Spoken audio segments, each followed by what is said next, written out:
மக்கள் வணக்கம். மீண்டும் இந்த ஆலயம் நிகழ்ச்சிக்கு உங்கள் அனைவரையும் வரவேற்பதில் மிக்க மகிழ்ச்சி. நாளும் ஒரு கோவிலை உங்கள் கண்முன் அழகாக படம் பிடித்து காட்டும் இந்த நிகழ்ச்சி ஆலய வரலாற்றையும் தல பெருமையையும் எடுத்து சொல்கிறது. வாருங்கள் நிகழ்ச்சிக்கு செல்வோம்.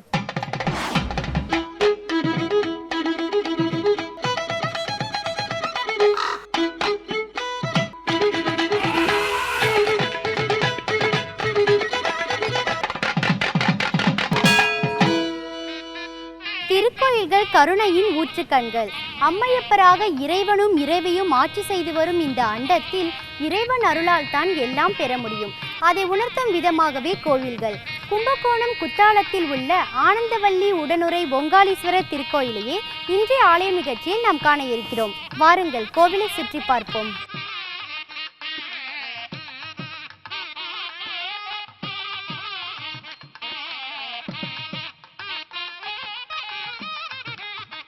எல்லா தெய்வங்களும் சிவபெருமானையே முழுமுதற் கடவுளாக வழிபாடு செய்கின்றன. காளி வழிபட்டு இறைவனின் காட்சி பெற்ற திருத்தலமே ஓங்காளீஸ்வரர் திருக்கோயில்.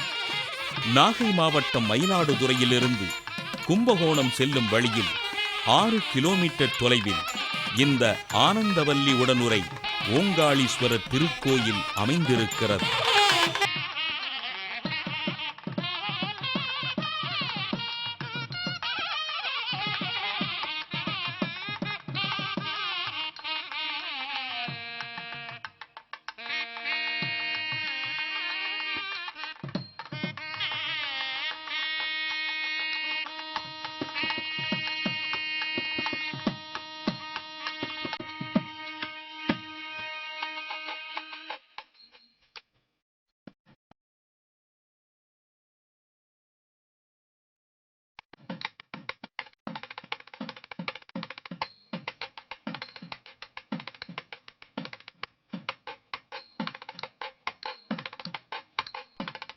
இத்திருத்தலம் ஏறத்தாழ பல நூறு ஆண்டுகளுக்கு முன் தஞ்சையை ஆண்ட 2ஆம் குலோத்துங்க சோழன் காலத்தில் கட்டப்பட்டதாக தெரிகிறது. அதற்குச் சான்றாக கல்வெட்டுக்கள் பல கிடைத்துள்ளன.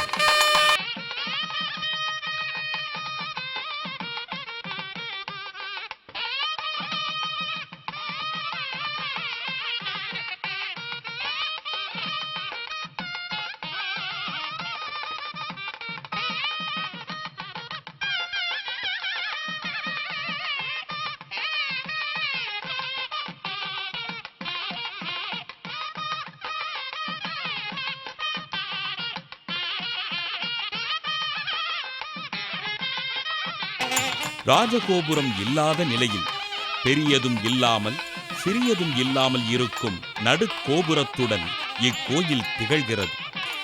கோபுரம் தாண்டிச் சென்றால் துவார கணபதி, கொடிமரம், பலிபீடம் என்ற பின் திருமாளிகை மண்டபத்தில் சூரியன், பஞ்சலிங்கங்கள் 4 உள்ளனர். நெய்ருதி மூலையில் மகா கணபதி, தெற்கே தட்சிணாமூர்த்தி, வாயு மூலையில் கஜலட்சுமி, சுவாமி சன்னதிக்குப் பின் 6 முகங்கள் 12 கைகள் கொண்ட சண்முகர் வள்ளி தெய்வானையுடன் காட்சியளிக்கிறார். கோமுகத்தில் பிரம்மா, விஷ்ணு, 4 அடி உயரமுள்ள துர்க்கை தனிச்சன்னதியில் திகழ்கிறார். நவக்கிரகங்கள் சந்திரன், காலபைரவரும் இக்கோயிலில் இருக்கின்றனர்.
காவிரியின் தென்கரையில் அமைந்துள்ள இந்த ஓங்காளீஸ்வரர் திருக்கோயில் மிக பழமையானது என்றாலும் இன்றும் வரலாற்றை சொல்லி வருவோர்க்கு அருளையும் ஆனந்தத்தையும் தந்து கொண்டிருக்கிறது என்றால் மிக இல்லை.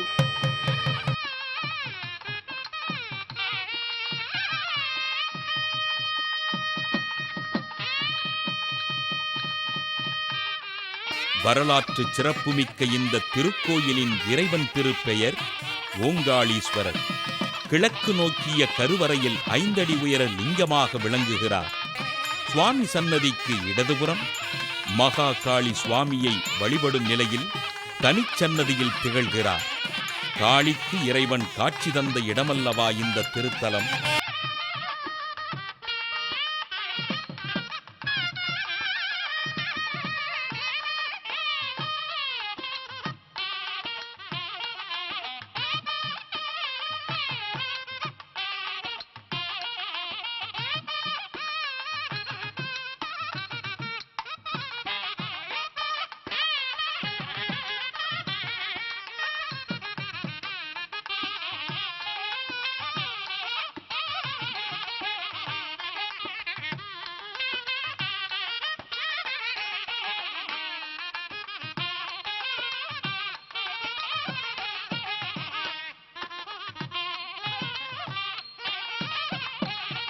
பெரிய பிரகாரத்தில் தெற்கு நோக்கிய சன்னதியில் தென் திசையை பார்த்தபடி அம்பாள் ஆனந்தவல்லி அருள் பாலிக்கிறார்.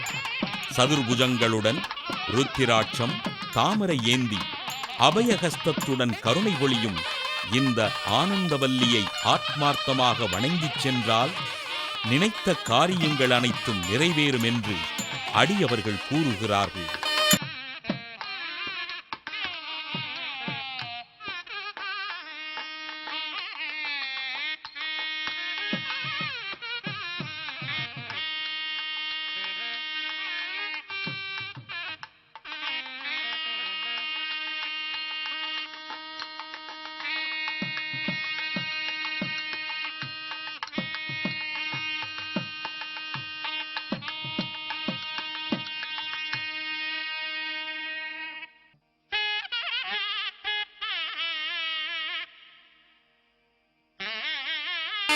பார்வதி பரமேஸ்வரன் திருமணஞ்சேரி நடக்க இருக்கும் சமயத்தில் அந்த திருமணக் காட்சியை காண்பதற்காக காளி பூலோகம் வந்தாள். தேவதச்சனை கொண்டு இந்த இடத்தில் ஒரு திருக்குளம் வெட்டி நீராடி இறைவனை வழிபட்டாள். வழிபாட்டில் மகிழ்ந்து காளிக்கு இறைவன் காட்சி அளித்தான். என்ன வேண்டும் என்றதற்கு, என் திருநாமத்துடன் தாங்கள் இவ்விடத்திலேயே நின்றருள வேண்டுமென்று காளி கேட்ட வரத்தை இறைவன் அளித்தாள். அதன்படியே இந்த திருத்தலத்தில் சிவபெருமான் ஓங்காளீஸ்வரர் என்ற திருநாமத்துடன் இன்றும் நாடிவரும் அன்பர்களுக்கு நன்மை அளித்துக் கொண்டிருக்கின்றார்.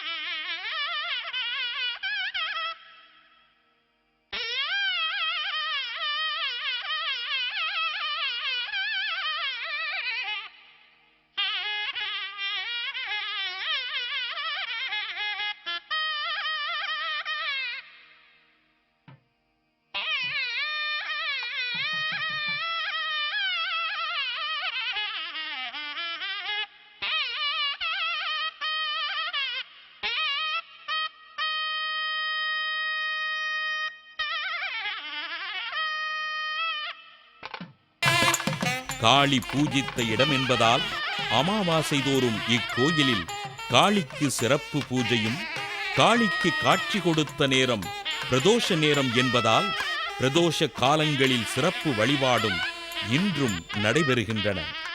குத்தாலம் அருகே உள்ள இந்த ஆனந்தவல்லி உடனுரை ஓங்காளீஸ்வரர் திருக்கோயில் பழைய வரலாற்றையும் பரமனின் கருணையையும் நமக்கு எடுத்துரைத்துக் கொண்டிருக்கிறது.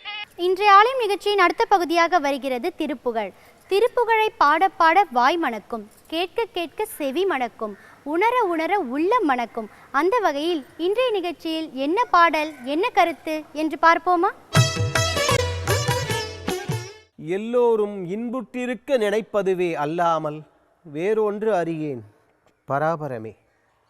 அருணகிரிநாதருடைய பாடல்களில் இன்று நாம் மயில் விருத்தம் என்ற தலைப்பின் கீழ் வரக்கூடிய அந்த பாடலில் இரண்டாவது பகுதியை பார்க்கப் போகின்றோம். இந்த பாடலில் அவர் மாதானுவங்கி என்று அற்புதமான வள்ளுவருடைய திருப்பெயரை சொல்லி அதனுடைய விவரத்தை சொன்னவர் பாடலின் முற்பகுதியில் ஒரு அழகான கூத்தை சொல்லுகின்றார்.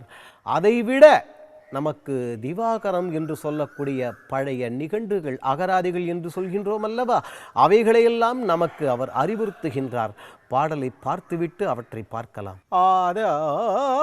ஆர பாதளம் பெயர அடி பெயர மூதண்ட முகடது பெயரவே ஆடரவ முடி பெயர எண் திசைகள் பெயர வெறி கவுட்கிரிச்சரம் பெயரவே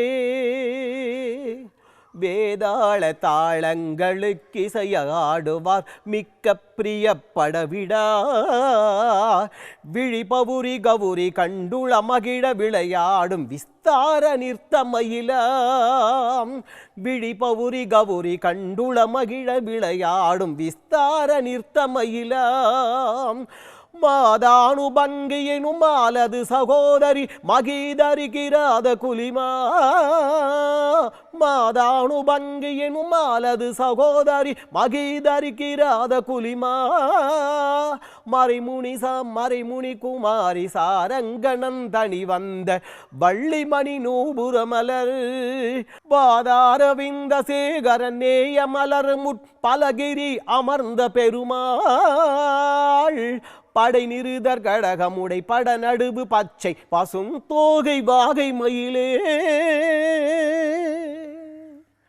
அருணகிரிநாதருடைய வாக்கு. இப்பாடலின் பிற்பகுதியில் வள்ளுவரை பற்றி என்ன அழகாக சொல்லியிருந்தார் என்று பார்த்தோம்.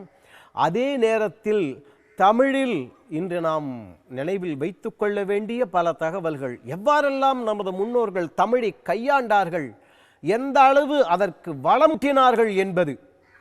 இதில் ஆரம்பத்தில் அந்த மயில் வருகின்றதல்லவா, அந்த மயில் அப்படி நடனம் ஆடுகின்றது.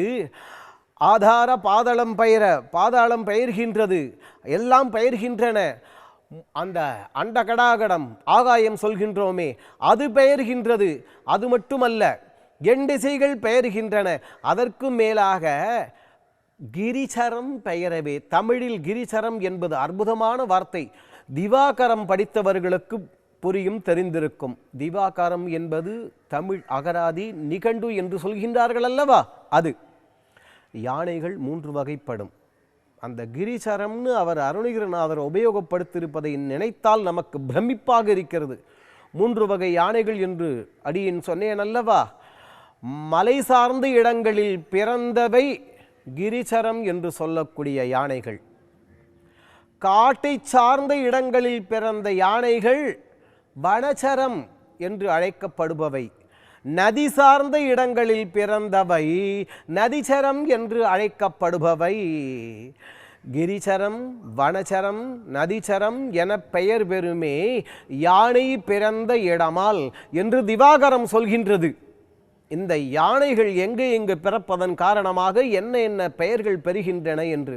அப்படிப்பட்ட அந்த திசை யானைகள் கூட அங்கே இடம் பெயர்கின்றன. அவ்வளவு ஏன் அந்த மயில் நடனம் ஆடுகின்றதாம். இவைகள் இப்படி இடம்பெயர்ந்தால் கூட வேதாள தாளங்களுக்கு இசைய ஆடுவார். வேதாளங்கள் தாளமிடக்கூடியதற்கு இசைந்து சிவபெருமான் ஆடிக்கொண்டிருக்கின்றார் அல்லவா. அவர் மிகவும் பிரியத்துடன் விடாமல் அந்த நடனத்தை பார்த்து கொண்டிருக்கின்றாராம். அது மட்டுமல்ல, விழி பவுரி கவுரி கண்டு உளம் மகிழ விளையாடும் விஸ்தார நிறுத்தமயலாம். இந்த வார்த்தைகளில் நாம் கொஞ்சம் உயர்ந்தாலும் போதும். போச்சு, தெரிகிறதா? பவுரி என்பது அற்புதமான கூத்து.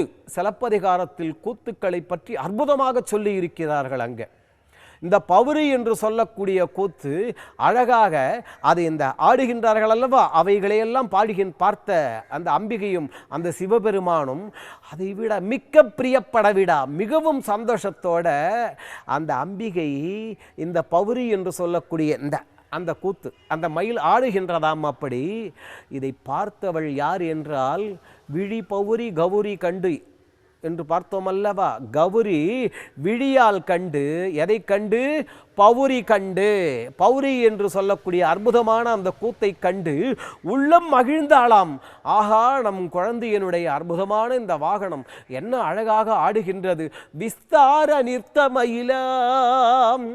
விஸ்தார நிறுத்தமயிலாம் என்றால் இந்த நடனங்களில் என்ன பேதங்கள் உண்டோ, நடனங்களில் ஏற்கனவே பௌரின்னு சொல்லி பார்த்துருக்கோம். இந்த நடனங்களில் என்ன விதங்கள் இருக்கின்றன அல்லவா? அந்த அவ்வளவு விதங்களிலும் இந்த அழகாக இந்த மயில் ஆடுகின்றது. அதை அம்பிகை திருக்கண்களால் கண்டு உள்ளம் மகிழ்கின்றால். வேதாள தாளங்களுக்கு இசை ஆடக்கூடிய சிவபெருமான் மிகவும் பிரியத்துடன் விடாமல் பார்த்து கொண்டிருக்கின்றார். அப்படி சிவபெருமானுக்கும் அம்பிகைக்கும் மகிழ்வை ஊட்டிய பிரணவ ஆகாரமான, பிரணவாகாரம் என்பார்கள், அப்படிப்பட்ட அந்த பிரணவாகாரமான அந்த வாகனம், அந்த மயில் வாகனம் நம் எல்லோருடைய உள்ளங்களிலும் ஞானத்தை, தெளிவை பெருக்கட்டும். நாமும் உயர்வோம், மற்றவர்களும் உயர்வார்கள். என்ன நேயர்களே, இன்றைய நிகழ்ச்சியில் இடம்பெற்ற திருத்தல காட்சிகள், திருப்புகழ் அனைத்தும் உங்கள் அறிவுக்கு விருந்தாக அமைந்திருக்கும் என்று நம்புகிறோம். இந்நிகழ்ச்சி குறித்த உங்கள் கருத்துக்களை எங்களுக்கு தெரியப்படுத்துங்கள். மீண்டும் வேறொரு ஆலயம் நிகழ்ச்சியில் உங்களை சந்திக்கும் வரை உங்களிடமிருந்து விடை பெறுவது சரண்யா. நன்றி, வணக்கம்.